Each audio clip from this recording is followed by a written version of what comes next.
Hello everyone, कैसे हो बच्चों। आज बच्चों मैं आपके लिए बहुत ही एक्साइटिंग चीज़ लेके आया हूं। जैसा कि आपको पता है कि ये जो वीडियो है वो स्पेशली बोर्ड वाले बच्चों के लिए है, तो आपको अब क्लियर लग गया होगा कि हम किसके बारे में बात करने वाले हैं। ठीक है ना, हम लोग यहाँ पे बोर्ड के बारे में बात करेंगे कुछ। तो आपके बोर्ड के लिए सीबीएसई क्लास 12th के लिए मैं कुछ बहुत ही इंपॉर्टेंट यहाँ पे एक इन्फॉर्मेशन लेके आया हूँ जो हम लोग करने वाले हैं। क्लियर। तो अब इसमें क्या है, मतलब किस तरह की चीजें होंगी वो आपको धीरे धीरे वीडियो में पता लग जाएगा आगे, जैसे जैसे हम आगे बढ़ेंगे वैसे वैसे। और एक इन्फॉर्मेशन, अब तक आप लोगों ने क्या है जेई के बारे में अब प्रिपरेशन की है, आप 2 साल तक जेई की प्रिपरेशन करते हो। जैसे कि अभी आपने देखा लेटेस्ट जो न्यूज़ थी वो थी कि 75% का क्राइटेरिया है, अगर वो नहीं हटता तो बहुत सारे ऐसे बच्चे थे जो कि एग्जाम मतलब जिन्होंने बहुत अच्छी प्रिपरेशन की लेकिन फिर भी कोई फायदा नहीं था। तो कई बार क्या होता है, बोर्ड में मार्क्स कम आने की वजह से भी हमें प्रॉब्लम हो जाती है। तो बोर्ड जो होता है उसके अंदर हमें बहुत अच्छे मार्क्स लेके आने हैं, यानी कि आप कोशिश करो कि आपका जो परसेंटेज है वो 90+ ही रहना चाहिए। क्लियर। और स्पेशली अगर मैं मैथ्स में बात करूं तो मैथ्स में तो आप 90 से ज्यादा लेके आ सकते हो यार। ओके, मेरा तो एम ये रहेगा कि आप 95 से ज्यादा लेके आओ। खैर चलो चलते हैं और बात करते हैं यहाँ पर कि हम क्या क्या करने वाले हैं। क्लियर। तो मैं आपको यहाँ पे देने वाला हूँ ब्लूप्रिंट ऑफ बोर्ड। क्लियर। तो हम ब्लूप्रिंट के बारे में बात करेंगे, किस तरह का आपका बोर्ड का एग्जाम रहने वाला है इस बार का 2021 का, और कौन कौन सी चीजें इस कोविड की वजह से ये हटाई गई हैं। क्लियर। कोरोना की वजह से कुछ आपने आज करीबन सितंबर या अक्टूबर के में सुना होगा कि कुछ चीजें कोरोना की वजह से सिलेबस जो है वो डिलीट किया गया है, लेकिन जेई ने कोई सिलेबस डिलीट नहीं किया था, लेकिन बोर्ड ने अपना सिलेबस डिलीट किया है।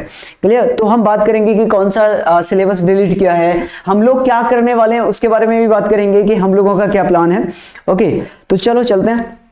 ओके, तो यहां पर हम सीबीएसई 2021 को टारगेट कर रहे हैं बच्चों, सीबीएसई 2021 को टारगेट करेंगे हम लोग। ओके, नाउ मैं स्पेशली बिकॉज मैं मैथ्स का टीचर हूं तो मैं मैथ्स के बारे में बात करूंगा। ओके, तो मैं मैथ्स का आपको ब्लूप्रिंट देने वाला हूं कि मैथमेटिक्स किस तरीके से हम लोग डील करने वाले हैं। Okay, class 12th। Okay, class 12th के बारे में बात करेंगे, आपको 10th क्लास का भी यहाँ पे मिल जाएगा। 10th क्लास के बारे में सर आके बताएंगे आपको। ओके, तो 10 अगर आप में से कोई आपका छोटा भाई बहन है, अगर वो 10th क्लास में पढ़ रहा है, क्लियर, तो आप उसे 10th क्लास का ब्लूप्रिंट दिखा सकते हो 10th क्लास में किस तरीके से हम लोग टारगेट कर रहे हैं। बाकी मैं खैर 12th के बारे में बात करूंगा। Okay, class 12 CBSE. ठीक है बच्चों, चलिए। ओके, तो सीबीएसई क्लास 12th के बारे में किस तरीके से हम लोग क्या करेंगे, पहले कौन सा चैप्टर पढ़ेंगे, कहां से चैप्टर पढ़ेंगे, क्या क्या चीजें होंगी, वो सारी बातें करेंगे। क्लियर। चलो भाई आगे बढ़ते हैं। ओके, और नेक्स्ट है अपने पास यहां पर ओके, एम क्या है, मेरा एम क्या है, मतलब मैं क्या लेके आया हूं, किस एम के साथ काम करने वाले हैं हम लोग। तो अगर उस एम की बात करें ना बच्चों, तो जो अपना एम है ना वो है 95 to 100 मार्क्स लाने का। 95 to 100, और मैथ्स में यार इजीली आ सकते हैं। मैं आपके साथ हूं, मैं आपके साथ लगूंगा, मैं आपके साथ मेहनत करूंगा, आप मेरे साथ मेहनत करिए, जैसे हम बोलते जाए वैसे करिए, तो हम कोशिश नहीं कंफर्म करेंगे कि 95 to 100 मार्क्स आपके आए।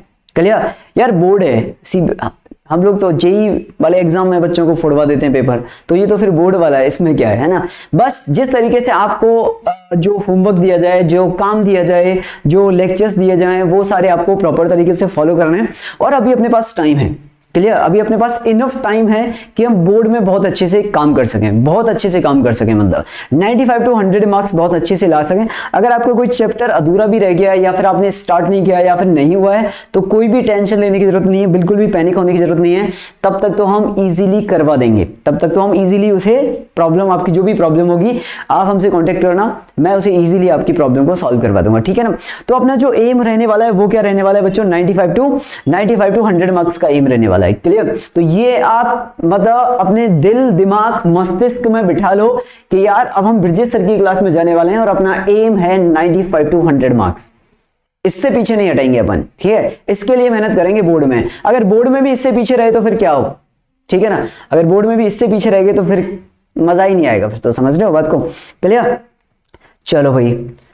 ओके, नेक्स्ट इज हम किस तरीके से करेंगे। अब मैंने आपको बता दिया कि यार बोर्ड में काम करेंगे। क्लियर। अपना एम बता दिया कि 95 to 100 मार्क्स है। आपको बता दिया कि ये जो लेक्चर है जो अभी मैं बात करने वाला हूँ वो बोर्ड के सीबीएसई क्लास 12th के बारे में बात करने वाला हूँ, लेकिन अभी तक मैंने ये नहीं बताया कि किस तरीके से काम करने वाले हैं। क्लियर। आपको मतलब ये तो पता होना चाहिए कि मैं आगे जब थ्रू आउट सेशन में, इस सेशन में बोर्ड वाले में जो काम करने वाला हूँ वो क्या क्या पढ़ाने वाला हूँ, किस तरीके से मैंने क्या सोचा है आपके लिए। अगर आपको लगता है कि नहीं नहीं नहीं सर ये वाला बेस्ट आइडिया है, तो आप मुझे बता सकते हो, ठीक है ना, कमेंट करके। ओके, नहीं तो मैं आपको यहाँ पे जो जो चीजें मैंने सोची आपके लिए वो मैं आपको बता देता हूँ कि किस कौन कौन सी चीजें हम लोग कवर करने वाले हैं। क्लियर?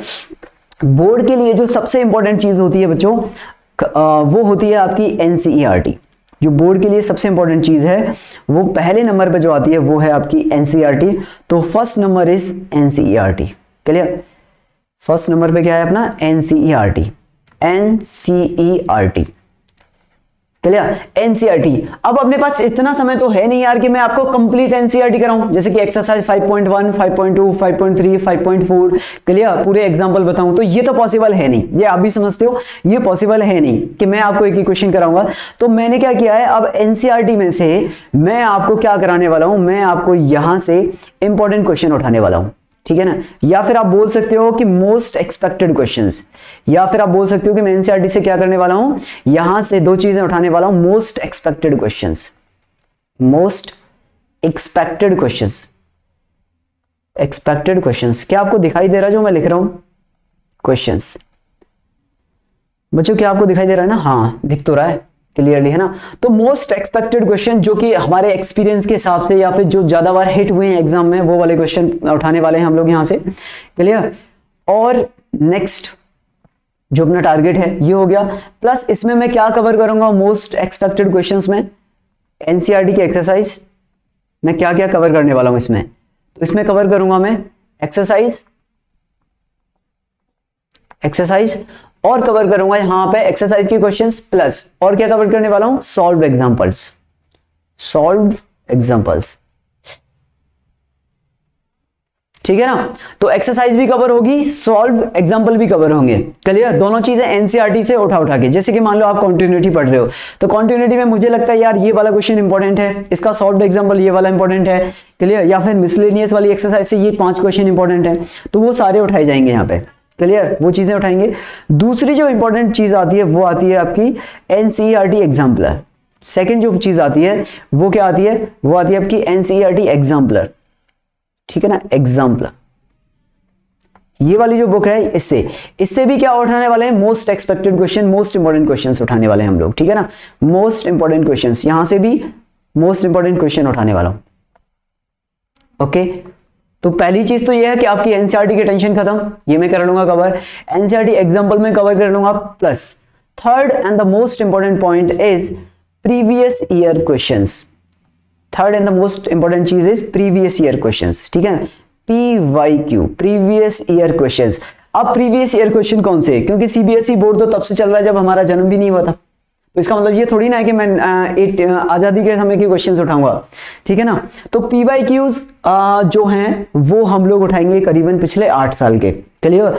तो लास्ट 8 इयर्स के PYQs उठा लेंगे, जिसमें सब कुछ कवर हो जाएगा, बाकी कुछ चीजें जो हैं वो यहाँ पे कवर हो जाएंगी। तो PYQ में क्या उठाएंगे हम लोग, लास्ट 8 ईयर क्वेश्चंस, ठीक है ना, लास्ट 8 इयर्स क्वेश्चंस, ठीक है ना, क्वेश्चंस पर सब लास्ट 8 साल के जो भी आपके क्वेश्चंस हैं वो सब उठा लूंगा मैं। क्लियर? सीबीएसई बोर्ड के, तो वो सब हम लोग सॉल्व करेंगे यहाँ पे, ठीक है ना। बात आई समझ में? जैसे कि मान लो मैंने आपको यहाँ पे ट्रिगोनोमेट्रिक इक्वेशन पढ़ाया, क्लियर, या फिर मैंने आपको यहाँ पे एमओडी पढ़ाया, तो एमओडी के अंदर क्या होगा, सबसे पहले मैं एमओडी के अंदर एनसीईआरटी क्लब करूंगा क्वेश्चंस को, NCERT plus NCERT exemplar plus PYQ, ठीक है ना, तीनों ले लिए और आपको क्वेश्चन सॉल्व करवा दिए। क्लियर? इस तरीके से चलेगा।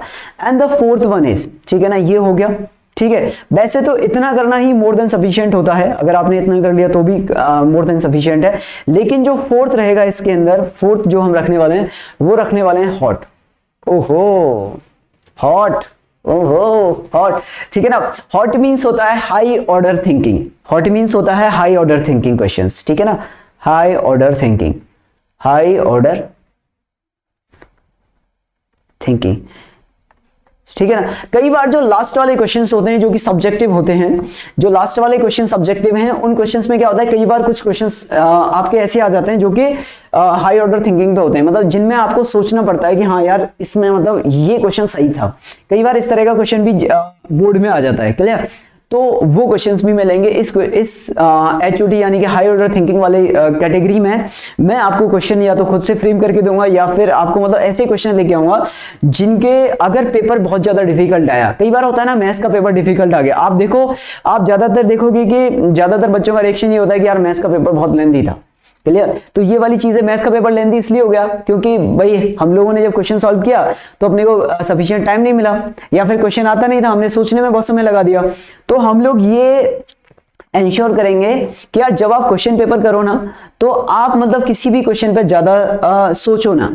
बोर्ड में अच्छे मार्क्स लाने का मतलब होता है कि आपको कुछ ज्यादा सोचना नहीं पड़े, वहां पे आपके पेन की जो स्पीड है ना, आपके पेन की स्पीड जो है वो ग्रेटर देन होनी चाहिए आपके माइंड की स्पीड से। अगर आप पेन से ज्यादा लिखते हो ना तो आप अच्छे मार्क्स ले आओगे बोर्ड के अंदर। मतलब आपको सारी चीजें आनी चाहिए, ऐसा नहीं वहां सोच रहे हो ओ हो क्या होगा क्या होगा। मतलब स्पीड और एक्यूरेसी का जो तालमेल है ना वो गजब का होना चाहिए, क्वेश्चन सही भी होना चाहिए और स्पीड में भी होना चाहिए, तभी आप पूरा पेपर कर पाओगे। जिस हिसाब से मैथ्स का पेपर लेंथी आने लगा है आजकल, क्लियर?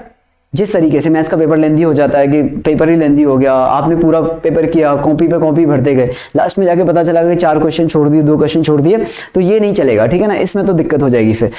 ओके चलिए अब बात करते हैं नेक्स्ट आगे कि ये तो हो गया अपना, ये हम कवर करेंगे, हाई ऑर्डर थिंकिंग हो गया। प्लस जो नेक्स्ट 5वीं एंड द मोस्ट इंपॉर्टेंट चीज आती है वो आती है कि आपका पूरा एक बार कंप्लीट कराने के बाद सैंपल पेपर्स, ठीक है ना, सैंपल पेपर्स, जो सैंपल पेपर्स होंगे आपके, जो हम टेस्ट पेपर वगैरह लेंगे वो कराएंगे यहाँ पे, ठीक है ना, exactly on the board pattern. Board pattern के ऊपर मैं सैंपल पेपर कराने वाला हूं आपको, तो ये आपको अटेम्प्ट करने हैं सैंपल पेपर। जब आप ये सैंपल पेपर अटेम्प्ट करोगे बच्चों तो आपको आइडिया लगेगा कि हाँ यार जो पेपर आता है ना वो इस तरीके का आता है, मतलब इस तरीके का आता है, और फिर एक रियल एग्जाम सिचुएशन से फेस करोगे आप।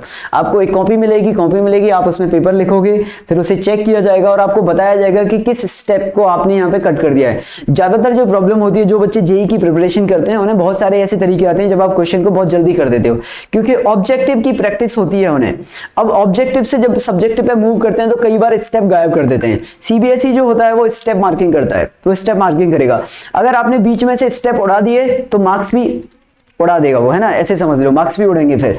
तो मार्क्स को बचाने के लिए स्टेप बचाने पड़ेंगे, मतलब स्टेप को आपको काटना नहीं है। अब कौन कौन से स्टेप करने हैं वो सारी चीजें आपको यहाँ पे सिखाई जाएंगी, वो मैं बताऊंगा आपको एक एक करके कि क्या करना है। और ये भी इंपॉर्टेंट है, ये हो गया सैंपल पेपर। जैसे क्या लिखना है, कई बार क्या होता है कि जैसे 1 नंबर का क्वेश्चन था, अब उसमें लिखना बहुत कम था और बच्चे ने पूरा पेज ही भर दिया एक, ठीक है, बेवजह का टाइम लगा दिया, तो वो भी फालतू की चीज होती है, वो भी नहीं करनी है। तो ये सारी चीजें आपको सिखाई जाएंगी। तो 5 चीजें मैं कवर करने वाला हूं। सबसे पहले क्या हो गया, एनसीईआरटी के अंदर जो भी मोस्ट एक्सपेक्टेड क्वेश्चन, जो भी इंपॉर्टेंट क्वेश्चन है वो सब उठाने वाला हूं। एग्जाम्पलर जो बुक है आपकी NCERT exemplar, one of the finest book board के लिए, वो उठाने वाला हूं।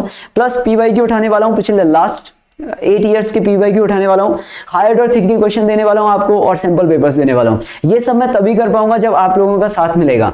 आप लोगों को मेरे साथ कदम से कदम मिला के चलना पड़ेगा, तभी ये पॉसिबल होगा, अदरवाइज ये पॉसिबल नहीं है। मैं कितनी भी मेहनत कर लूं यहाँ पे आप लोगों के लिए, जब तक आप मेरे साथ नहीं चलोगे तब तक कुछ भी नहीं है बच्चों, क्लियर? तो आप लोगों को 1 to 1 रहेगा, मतलब इधर से मेरी मेहनत उधर से आपकी मेहनत, दोनों का combination is equal to the 95 to 100 marks. Okay, बात आई समझ में? चलिए आगे चलते हैं, ये हो गया। अब बात कर लेते हैं कि सीबीएसई ने क्या क्या चीजें रिड्यूस की हैं, मतलब आपको क्या क्या चीजें पढ़नी है। अगर आपको अब तक नहीं पता है, वैसे तो आप सब लोग अवेयर हो, आप लोगों को पता ही होगा कि क्या क्या पढ़ना है क्या क्या नहीं पढ़ना है, लेकिन फिर भी अगर आप लोगों ने अब तक नहीं किया है तो ये देख लो यहाँ पे क्या क्या सीबीएसई ने हटाया है अब तक इसमें से। तो सीबीएसई ने ये जो हटाया है, रिलेशन एंड फंक्शन जो आपका चैप्टर है, रिलेशन फंक्शन से बच्चों उन्होंने कंपोजिट फंक्शन को हटा दिया है बिल्कुल, ठीक है ना, और इनवर्स ऑफ द फंक्शन, मतलब इन दोनों के क्वेश्चन नहीं आएंगे, जबकि ये बहुत इंपॉर्टेंट होते थे टॉपिक। लेकिन अब क्या करें, कंपोजिट फंक्शन को हटा दिया और इनवर्स फंक्शन को हटा दिया। अगर 2021 से पहले देखो तो इनवर्स फंक्शन का क्वेश्चन हर बार आता था एग्जाम में, क्लियर? इनवर्स फंक्शन का क्वेश्चन हर बार आता था, कंपोजिट फंक्शन हटा दिया। इसका मतलब अब क्लासिफिकेशन ऑफ फंक्शन से क्वेश्चन आने के चांसेस ज्यादा हैं, यानी कि 1 1 मैनी 1 फंक्शन। क्लियर, बात आई समझ में? तो ये 2 चीजें हट चुकी हैं जो कि हर साल इनसे क्वेश्चन आते थे, कंपोजिट फंक्शन से भी क्वेश्चन आता था, इनवर्स से भी आता था। क्लियर? अब हम आईटीएफ की बात करें, आईटीएफ से क्या हटाया है, तो आईटीएफ से ग्राफ ऑफ इनवर्स फंक्शन हटा दिए हैं। ये ग्राफ ऑफ इनवर्स फंक्शन नहीं आएगा इस बार एग्जाम में। और elementary properties of inverse trigonometric function, जो प्रॉपर्टीज होती थी ना एलिमेंट्री, उनके ऊपर क्वेश्चंस नहीं आएंगे। क्लियर? अगर हम यूनिट अलजेब्रा में जाएं तो मैट्रिसेस के अंदर existence of a non zero matrices whose product is the zero matrix, ये हटा दिया है। Concept of elementary row and column operation, ये हटा दिया है। And the proof of uniqueness of inverse, ठीक है ना, ये हटा दिया है। इस प्रूफ के ऊपर हर बार क्वेश्चन आता था, ज्यादातर मतलब ऑल्टरनेटिव ईयर्स में इस प्रूफ के ऊपर क्वेश्चन आया है, ठीक है ना, proof of uniqueness of the inverse, ठीक है ना। अब लेकिन ये इस बार हटा दिया तो इससे क्वेश्चन नहीं आएगा, मतलब ये हमें नहीं पढ़ना है। डिटर्मिनेंट की बात करें बच्चों तो डिटर्मिनेंट के अंदर प्रॉपर्टीज ऑफ डिटर्मिनेंट, कंसिस्टेंसी के ऊपर क्वेश्चन हटा दिया। Inconsistency, number of the solution of the system of linear equation by examples, ये भी हटा दिया। बताओ यार, सारी इंपॉर्टेंट चीजें तो हटा ही चुके हैं। Number of solutions of system of linear equations by example, मतलब जो भी डिफिकल्ट और जो लेंथी होता था ना वो हटा दिया है। मतलब अब आपके सामने इजी चीजें हैं और आप इजीली मार्क्स गेट कर सकते हो, क्योंकि अब जो जैसे कॉम्पोजिट फंक्शन का क्वेश्चन काफी लेंथी होता था, क्लियर। इनवर्स फंक्शन में भी लेंथी होता था, क्योंकि इनवर्स फंक्शन में पहले आप 1 1 1 2 प्रूव करो, क्लियर, उसके बाद फिर इनवर्स निकालो, तो इसमें टाइम लग जाता था। अब ये भी हट गया, तो जो लेंथी क्वेश्चंस होते थे वो तो इन्होंने हटा ही दिए, क्लियर, बात आ गई समझ में। नाउ नेक्स्ट, कॉन्टिन्यूटी एंड डिफरेंशियलिटी की बात करें तो रोलिस थ्योरम और Lagrange mean value theorem with proof, ठीक है, ये हटा दिया। ये भी बताओ, ये भी इंपॉर्टेंट होता था, ठीक है। इनका ज्योमेट्रिकल इंटरप्रिटेशन, ज्योमेट्रिकल मीनिंग भी हटा दिया है। तो रोलिस थ्योरम और लैग्रांज मीन वैल्यू थ्योरम पे एक क्वेश्चन आता था, तो इस बार इसके ऊपर नहीं आएगा क्वेश्चन, तो फिर सीधा सीधा कॉन्टिन्यूटी वगैरह के बारे में बात करेगा, क्लियर, ये भी हट गया। एप्लीकेशन ऑफ डेरिवेटिव के अंदर rate of change of bodies, यानी कि पहला वाला जो पार्ट होता था एओडी के अंदर, फर्स्ट पार्ट था ना रेट ऑफ चेंज ऑफ वाले क्वेश्चन जो आते थे, वो इन्होंने हटा दिया। और use of derivative in approximation हटा दिया, पहला हटा दिया और लास्ट वाला हटा दिया। अप्रोक्सीमेशन हटा दिया बोर्ड से, ठीक है ना, और आपका रेट ऑफ चेंज हटा दिया। अ बलून इज इन्फ्लेटेड, ठीक है, being a rate of 5 metre per second, इस तरीके से क्वेश्चन होते थे ना पहली एक्सरसाइज में, वो वाले, ठीक है ना, तो वो हट गया। और अप्रोक्सीमेशन हट गया। अप्रोक्सीमेशन का जो क्वेश्चन पहले आता था वो 1 मार्क में आता था ज्यादातर, ठीक है ना, 1 मार्क में इसका क्वेश्चन आता था, तो फिर ज्यादा फर्क नहीं पड़ेगा, क्लियर। नाउ इंटीग्रल की बात करें, अगर हम इंटीग्रल की बात करें तो इंटीग्रल में ये वाला इंटीग्रेशन, ठीक है, रूट ऑफ क्वाड्रेटिक इक्वेशन, ठीक है ना, मैं आपको ये ऑलरेडी पढ़ा चुका हूं वैसे तो जेई के अंदर। रूट ऑफ क्वाड्रेटिक इक्वेशन हट चुका है, ये हट चुका है बच्चों, linear into root of quadratic equation, ये आपको ऑलरेडी पढ़ा दिए हैं सब, ठीक है ना, ये आपको मैंने ऑलरेडी पढ़ा दिए हैं। और एक होता है definite integral as a limit of sum, ये भी हट गया है। Definite integral as a limit of sum, ये भी हटा दिया है, clear. Now application of derivative में 2 चैप्टर आते हैं आपके इसके अंदर, एक होता है आपका area under the curve, area, और एक होता है आपका कौन सा चैप्टर होता है इसके अंदर, डेफिनेट इंटीग्रल, ठीक है ना, डेफिनेट इंटीग्रल और एरिया अंडर द कर्व, ठीक है ना, इंटीग्रल है ये, इंटीग्रल, ओके। अब इसमें से बच्चों क्या हटा दिया है, area between any 2 above side curve, ठीक है ना, area between any of the 2 above side curve, अच्छा इन दोनों में से, ठीक है, अच्छा ठीक है, इनमें से हटा दिया। वैसे भी इसमें ज्यादातर इसके क्वेश्चंस कम ही आते हैं, ठीक है ना, ठीक है ना, पैराबोलिक कर्व वगैरह नहीं आएगा, चलो ठीक है। डिफरेंशियल इक्वेशन में क्या हटा दिया, formation of differential equation whose general solution is given, अच्छा फॉर्मेशन हटा दिया है बच्चों, फॉर्मेशन एंड एलडी हटा दिया, linear differential equation, solution of the linear differential equation, जबकि एलडी मोस्ट इंपॉर्टेंट हुआ करता था, ठीक है ना, एलडी मोस्ट इंपॉर्टेंट हुआ करता था, एलडी हटा दिया इन्होंने, लीनियर डिफरेंशियल इक्वेशन हटा दिया, जबकि लीनियर डिफरेंशियल इक्वेशन और इस टाइप का हटाया है, ठीक है ना, dx अपॉन dy वाला, ठीक है। लेकिन अभी भी मतलब जो इंपॉर्टेंट है वो ये है कि dy अपॉन dx वाला तो आ सकता है अभी भी, क्लियर। एलडी में सिर्फ एक ही पार्ट हटाया बच्चों, dx अपॉन dy वाला, ये वाला पार्ट हटा दिया है एलडी के अंदर, मतलब ये वाला तो अभी भी आ सकता है, फिर dy अपॉन dx वाला, ठीक है ना, where P and Q are the function of I and constant, ठीक है ना, ये हटा दिया बस, ओके। खैर क्वेश्चन कराएंगे तो जब बता दूंगा, ये वाला हटा दिया है ना, तो लेकिन एलडीई इंपॉर्टेंट होता था, तो इसका मतलब इस साल जो आने के चांसेस हैं वो होमोजीनियस से चांसेस हैं, ठीक है ना, होमोजीनियस आपका आ सकता है, होमोजीनियस डिफरेंशियल इक्वेशन आ सकता है। ना अगर हम वेक्टर की बात करें तो वेक्टर के अंदर स्केलर ट्रिपल प्रोडक्ट हटा दिया है, स्केलर ट्रिपल प्रोडक्ट, सीबीएसई में वैसे भी क्या था, डॉट प्रोडक्ट था, क्रॉस प्रोडक्ट था, स्केलर ट्रिपल प्रोडक्ट था, ठीक है ना, ये हटा दिया इन्होंने, स्केलर ट्रिपल प्रोडक्ट, इस पर थोड़े से डिफिकल्ट क्वेश्चन बनते थे, ये हटा दिया है, तो अभी तो क्रॉस प्रोडक्ट वगैरह पे इजी क्वेश्चन आएगा, ठीक है ना, ओके, तो हम इजीली सॉल्व कर लेंगे। Now the next is 3D में से बच्चों एंगल बिटवीन 2 लाइंस, यानी कि एंगल हटा दिया पूरा, angle between 2 lines, angle between 2 planes, angle between a line and plane, ठीक है ना, ये पूरा हटा दिया है, तो ये अपने को नहीं पढ़ना है अब, ओके। नेक्स्ट बात करें यहाँ पे लीनियर प्रोग्रामिंग, लीनियर प्रोग्रामिंग का एक क्वेश्चन आता था 6 नंबर का, ठीक है ना, 6 मार्क्स का इसका एक क्वेश्चन आता ही आता था, मतलब लास्ट वाले सेक्शन में। तो अभी इसमें क्या हो गया है, अभी इसमें से हमको ये हटा के दे दिया उन्होंने कि भाई mathematical formulation of LP problems, ठीक है ना, वो नहीं आएगा, और अनबाउंडेड रीजन वगैरह निकाल देते वो, ठीक है ना, यानी कि अनबाउंडेड रीजन करके निकाल देते हैं ना, ये फिजिबल रीजन हो गया इस तरीके से ना, वो सारी चीजें नहीं आएंगी अब। Okay, now next is probability. Probability के अंदर बच्चों mean and variance of random variable, ये हटा दिया। बाइनोमियल प्रोबेबिलिटी डिस्ट्रीब्यूशन, इसका भी हर साल एक क्वेश्चन आता था लेकिन इस बार ये हटा दिया है। बाइनोमियल प्रोबेबिलिटी डिस्ट्रीब्यूशन, क्लियर, और इसका क्वेश्चन थोड़ा सा लेंथी भी जाता था और बच्चों को डिफिकल्ट भी लगता था, ठीक है ना, बच्चों को डिफिकल्ट भी लगता था ये कि अगर बाइनोमियल प्रोबेबिलिटी डिस्ट्रीब्यूशन आ गया मतलब वो पढ़ के जाते थे, इसे अच्छे से रट के जाते थे, मतलब पढ़ के छोड़ो रट के भी जाते थे बहुत सारे लोग, तो क्लियर। तो ये सारी चीजें हैं, ये जो सिलेबस है आपका वो हट चुका है, ये अपने को नहीं पढ़ना है, ये आपको एक बार मालूम होना चाहिए। वैसे तो आप सब अवेयर हैं, तो आपने ऑलरेडी इसकी नॉलेज आज से 1-2 महीने पहले ले ली होगी कि क्या क्या है।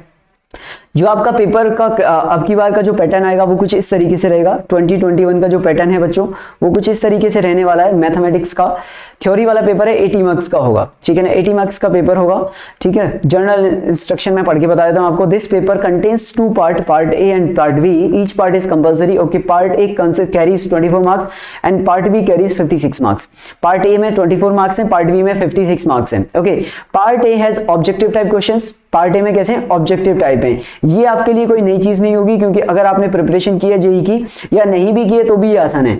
अगर आपने जेई की प्रिपरेशन की है तो अच्छी बात है, फिर तो आप यूज्ड टू हो ऐसे क्वेश्चन करने के, ऑब्जेक्टिव क्वेश्चन कैसे करना है। अगर नहीं भी की है तो भी हम तो सिखाएंगे, यहाँ पे कोई टेंशन ही नहीं लेनी, क्लियर, तो अपन सिखाएंगे यहाँ पे। तो ऑब्जेक्टिव टाइप क्वेश्चंस जो भी होंगे आपके पार्ट ए में आएंगे। पार्ट बी में कैसे होंगे आपके सब्जेक्टिव क्वेश्चंस होंगे, डिस्क्रिप्टिव टाइप, ठीक है ना, डिस्क्रिप्टिव टाइप। ओके, तो पार्ट बी आपका आ जाएगा यहाँ पे, ठीक है। इसमें आपको क्वेश्चंस पेपर पूरा सॉल्यूशन लिखना पड़ेगा, यानी कि जिन्हें हम सब्जेक्टिव टाइप बोलते हैं, क्लियर, इन्हें क्या बोलते हैं, या फिर सब्जेक्टिव टाइप, ठीक है ना, सब्जेक्टिव टाइप। ओके, इस तरह के क्वेश्चन होंगे। Both part A and part B have choices, बीच में इंटरनल चॉइसेस होंगी, पार्ट ए में से ये वाला क्वेश्चन करना है या ये वाला क्वेश्चन करना है, इस तरीके से। पार्ट ए के बारे में अगर थोड़ा सा एक्सपेंडेड फॉर्म में पढ़े हम तो क्या क्या दिया है। It consist of 2 section 1 and 2, 2 section होंगे इसके अंदर। सेक्शन 1 के अंदर 16 very short answer type questions होंगे। सेक्शन 2 के अंदर 2 केस स्टडीज होंगी, यानी कि एक केस स्टडी बताई जाएगी आपको कि एक आदमी बैठा हुआ है एक रूम के अंदर, ठीक है ना। जैसे कि केस स्टडी का मतलब क्या होता है, केस स्टडी का मतलब होता है एक आदमी है, जैसे कि मैं हूं इस रूम के अंदर खड़ा हूं, इस रूम के अंदर खड़ा हूं, तो कि अब मेरा ये जो ये 3 डायमेंशनल ज्योमेट्री होगी इस रूम की, अगर यहां से मेरा इस कॉर्नर तक का डिस्टेंस ये है, मैं इस रेट से जा रहा हूं, तो बताइए, इस तरीके से 2-3 क्वेश्चन बना दिए जाएंगे। जैसे कि अगर आपने जेईई में देखा है तो पैसेज टाइप क्वेश्चन नहीं आता, वो उस तरीके से एक केस स्टडी बनाया जाएगा, उसके ऊपर क्वेश्चन पूछे जाएंगे आपसे, क्लियर। तो उस तरह के क्वेश्चन हम लोग क्लास में करेंगे। Okay, each case study 5 MCQs, okay, MCQ type होगा, ठीक है ना। एनी 4 आउट ऑफ 5, इन 5 में से कोई आपको 4 ही सॉल्व करने होंगे, क्लियर, इन 5 में से 4 ही सॉल्व करने पड़ेंगे। ओके, तो section A part A. Okay, part B के अंदर क्या होगा, पार्ट बी के अंदर 3 सेक्शन होंगे, third fourth fifth. Third part में क्या होगा, 2 मार्क्स के क्वेश्चन होंगे। फोर्थ पार्ट में क्या होगा, 3 मार्क्स के क्वेश्चन होंगे, और इस पार्ट में क्या होगा, 5 मार्क्स के क्वेश्चन होंगे, क्लियर। अगर हम बच्चों एम कर रहे हैं यहाँ पे, अगर हम लोग यहाँ पे ये एम कर रहे हैं कि यार अपने 95 से 100 मार्क्स आने चाहिए, तो ये तभी पॉसिबल है जब आपको सारी चीजें आती होंगी। अब इसके लिए अगर आपका जो सेक्शन ए है वो आपका 24 मार्क्स का है, सेक्शन बी जो है वो 56 मार्क्स का है, ये आपका जो है वो कितने मार्क्स का है, 24 मार्क्स का, ये 24 मार्क्स का है आपका, ये 56 मार्क्स का, क्लियर। तो हमें सबसे पहले तो ये मार्क्स, ठीक है ना, ये मार्क्स लेने हैं यार, क्लियर। अगर आपने 56 मार्क्स यहां से ले लिए और प्लस 20 इसमें ऐड कर दिए प्रैक्टिकल वाले, तो ये हो जाएंगे 76, क्लियर। यानी कि हम 2 घंटे में 2 आवर्स में अगर ये कर लें और 1 आवर्स में ये कर दें, तो 3 आवर में अपना पूरा पेपर सॉल्व हो जाएगा और 3 आवर में अपने पूरे मार्क्स आ जाएंगे। तो सबसे पहले 2 आवर्स के अंदर हमें ये करना चाहिए। इसमें से आपको जो भी सेक्शन आता है सबसे पहले वो वाला सेक्शन कर लो। जैसे कि आपने बोला सर मुझे ये वाला सेक्शन बहुत अच्छे से आता है, सेक्शन 4, तो आप सबसे पहले सेक्शन 4 कर लो। ऐसा नहीं करना कि सेक्शन 1 का क्वेश्चन कर दिया, फिर सेक्शन 3 का क्वेश्चन कर दिया, फिर सेक्शन 2 का क्वेश्चन कर दिया, ऐसे नहीं करेंगे, क्लियर। वो मैं आपको सैंपल पेपर करेंगे तब मैं बताऊंगा वैसे सारी चीजें, पर अभी एक आइडिया दे रहा हूं कि हमें पेपर कैसे लिखना है, ये भी चीज इंपॉर्टेंट होती है बोर्ड के अंदर, ठीक है ना। किस तरीके से प्रेजेंट करना है, प्रेजेंटेशन इज मोर इंपॉर्टेंट, ठीक है ना। तो प्रेजेंटेशन भी इक्वली इंपॉर्टेंट है। आप सही करते हो क्वेश्चन, अच्छी बात है। मैथ्स में राइटिंग वगैरह का इतना इंपॉर्टेंस नहीं है। मैथ्स में तो क्वेश्चन बस समझ में आना चाहिए सामने वाले को कि इसने एक्स लिखा है या वाई लिखा है, इतना समझ में आना चाहिए। बाकी अगर आप इंग्लिश का पेपर दे रहे हो या हिंदी का दे रहे हो तो राइटिंग एक प्लस पॉइंट होता है। अगर आपकी राइटिंग अच्छी है तो आपको प्लस पॉइंट मिलेगा ही, क्लियर। लेकिन मैथ्स में ऐसा कुछ भी नहीं है। ओके तो अगर हम बात करें तो सबसे पहले कोशिश हमें ये करनी है कि जो पार्ट भी है वो करना है, क्योंकि अगर आपने इस पार्ट में ज्यादा टाइम लगा दिया, अगर आपने इसी में 2 घंटे या 1.5 घंटे लगा दिया तो आप यहां से 24 मार्क्स ही गेन कर पाओगे, और जबकि आपका टाइम आधा चला जाएगा। और आधे टाइम में इस पेपर को पूरा सॉल्व करना, इस पार्ट को पूरा सॉल्व करना थोड़ा सा डिफिकल्ट हो जाएगा। दैट्स वाई हम बोलते हैं कि पेपर बहुत लेंथी था, हुआ नहीं। तो जब सैंपल पेपर सॉल्व करेंगे तो अपने यही एम रहेगा कि यार पहले ना पार्ट बी को खत्म करना है अपने को किसी भी हाल में। ये जो 56 मार्क्स है ना, ये 2 घंटे के अंदर अंदर अपने को कंफर्म करने हैं अपने, फिर 1 घंटे के अंदर ये अपने को कंफर्म करना है, ये वाले, ठीक है ना, पार्ट ए के। और ये फिर 1 घंटे में हो जाएगा। जब प्रेशर रहेगा तो 1 घंटे में चीजें हो जाएंगी, जल्दी जल्दी करोगे, क्योंकि 1 नंबर से मैं वो काटेगा भी तो क्या काटेगा, आपका आधा नंबर काट लेगा। अगर काटेगा भी तो 1 नंबर के क्वेश्चन में से क्या काटेगा, ज्यादा से ज्यादा आधा काट लेगा। ऐसा तो है नहीं ना 1 में से 2 काट देगा। अब 5 नंबर में से तो 2 काट सकता है, ठीक है। अगर आपने बहुत जल्दी क्वेश्चन कर दिया तो 5 में से 2 कट सकते हैं, लेकिन 1 में से 2 नहीं कर सकता कभी भी। नेगेटिव मार्किंग नहीं होती है यहाँ पे, या तो 0 मिलेगा या पॉजिटिव मिलेगा, नेगेटिव नहीं मिल सकता। क्लियर, बात आगे समझ में। तो सबसे पहली प्रायोरिटी इस पे अपना ये रहना है पार्ट 1। हम पार्ट बी को हम पहले करेंगे, पार्ट ए को हम बाद में करेंगे। पार्ट बी में भी जो सेक्शन आपको कंप्लीट आता है पहले वो अटेम्प्ट होगा। अगर आपको 4th पहले आता है तो 4th वाले को करो, 5th आता है तो 5th को करो, 3rd आता है तो 3rd को करो। क्लियर, बात आगे समझ में। ओके, और ये जब सैंपल पेपर करेंगे जब मैं आपको बता दूंगा ना। आप सीबीएसई का ऑफिशियल सैंपल पेपर इस साइट से आप डाउनलोड कर सकते हो। आप इसे यहां से लिख लो, वीडियो को पॉज करके ड्राइव में अपलोड कर दो सीधे सीधे, या फिर उसमें ब्राउजर में अपलोड कर दो इसे, सीधे सीधे ऐसे लिख दो इसे, ठीक है ना। ब्राउजर में इसे टाइप कर दो ऐसे कैसे, cbseacademics.nic.in/sqp, ये क्लास 12 दिस 2020/21.html। ये आप जैसे टाइप करोगे आपके ब्राउजर में, आपको वहां पे सैंपल पेपर खुल जाएंगे क्लास 12 के सभी। क्लास 12 के सैंपल पेपर खुलते हैं, उसमें से मैथ्स का, फिजिक्स का, इंग्लिश का जो भी आप डाउनलोड करना चाहते हो वो डाउनलोड कर सकते हो और देख सकते हो कि किस तरह का सैंपल पेपर है अपना। क्लियर, केस स्टडी वगैरह के कैसे क्वेश्चन है। अगर नहीं डाउनलोड करना है तो मत करो, हम लोग कराएंगे तो सेम एग्जैक्टली सेम पैटर्न पे होगा। लेकिन आपको एक बार तो आइडिया होना चाहिए कि हाँ यार इस तरह का सर ने पेपर कराया है, एग्जैक्टली वही चल रहा है। आपका कॉन्फिडेंस में रहना बहुत जरूरी है, ठीक है ना, क्योंकि पेपर आपको देना है एट द एंड। ओके, बात आगे समझ में। इसमें किसी भी तरह की कोई दिक्कत, हाँ भाई, किसी भी तरह की कोई दिक्कत समझने में, क्या क्या मैंने बोला अब तक उसे समझने में कोई भी दिक्कत, ठीक है ना, कर लोगे आराम से ये सारी चीजें, ठीक है ना, समझ में आ रही हैं। चलिए, ये हो गया अपने पास यहाँ पे, ठीक है ना। तो अब हम स्टार्ट करेंगे। अब क्वेश्चन ये है कि करेंगे क्या, तो वो हम एक एक करके सारी चीजें पढ़ते हुए जाएंगे। क्वेश्चंस वगैरह का सेट करके मैं आपको लेके आता हूँ कि किस तरीके से हमें पढ़ाना है।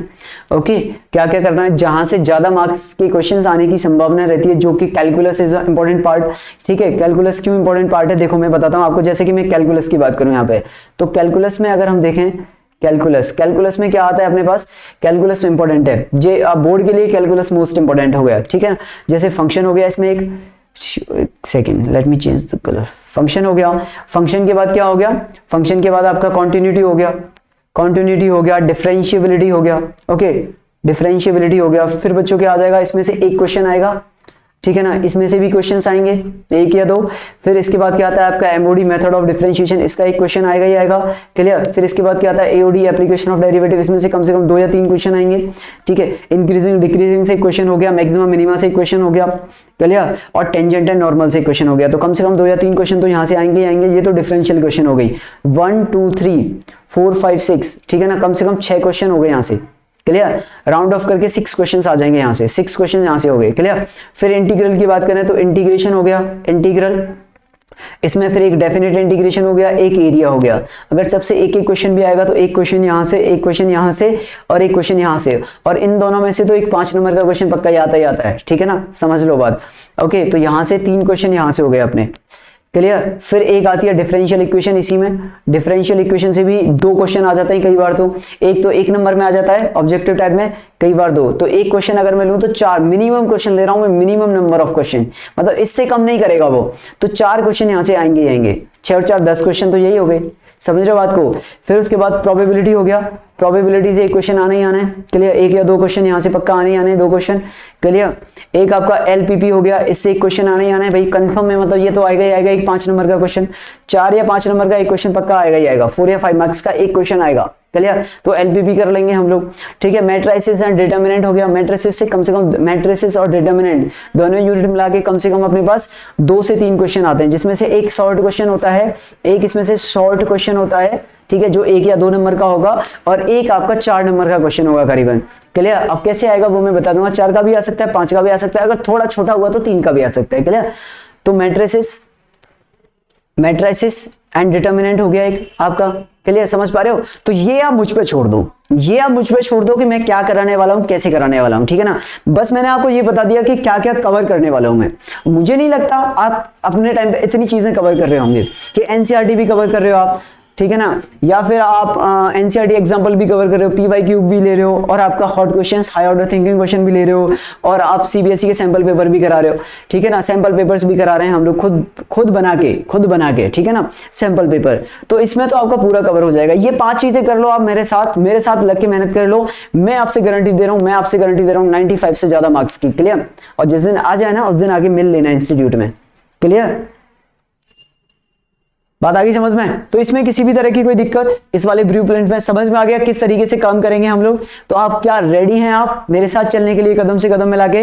अगर हाँ तो जरूर आइए मेरे साथ, ठीक है। हम दोनों मिलके चलेंगे, मैं और आप दोनों मिलके इस सक्सेस को हासिल करेंगे। आपकी सफलता हमारी सफलता होती है। अगर आपके 95 मार्क्स आएंगे, आपके 100 मार्क्स आएंगे, तो ये आपके टीचर के लिए भी बड़े सम्मान की बात होती है कि उसके विद्यार्थी के इतने मार्क्स आए हैं।